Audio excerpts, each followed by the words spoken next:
Okay, this question is from It Be Caliente. Your question is, what's the best seven-a-side team formation? This question reminds me of Call of Duty Modern Warfare. Right, there's a game in Call of Duty Modern Warfare. It's called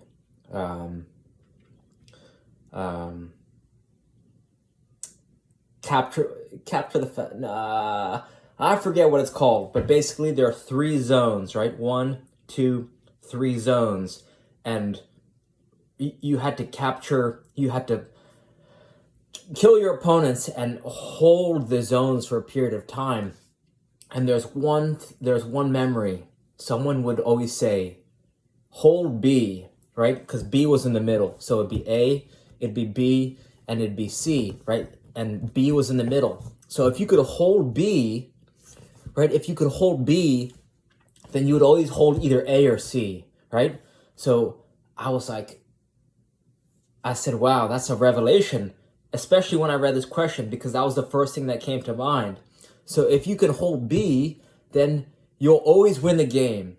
So always hold B. And then on a soccer field, B is the middle of the park, right? Because if you can dominate the middle of the park, then you'll always win in attack and you'll always win in defense.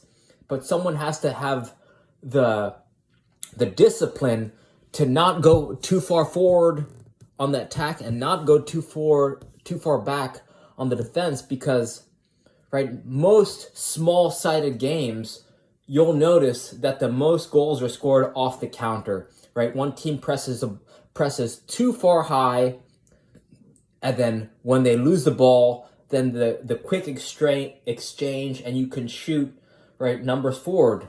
So the question is, right, what's the best formation for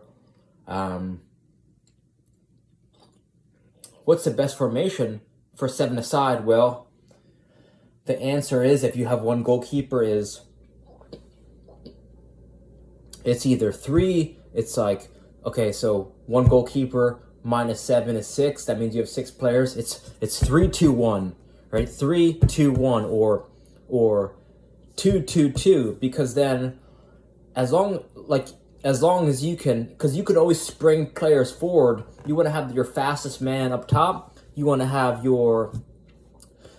it's like you want to have one of your best players on defense, and then you want to have one of your best players in the midfield, because then they can kind of keep the ball in between the midfield and the defense, and you'll never be caught off guard, because you want to start sending forward the players who have low skills and low athleticism, because those are the ones who are the most undisciplined. So your most disciplined players, one should be in the defense and one should be in the center. It's like, think about it, if you're in war, if you're in literal war, if you send your best fighters and then you let them get outnumbered, they'll get destroyed if they're at the front. But you want to have them surrounded, you want to keep them protected, right? So they should be in the middle of the park when they have defense or people around them, and then you want to have one in the back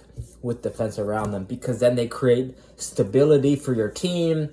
You can keep the ball, and you'll never be, right, just hold B is the middle of the park. If you can win the middle of the park, then you'll always win the game.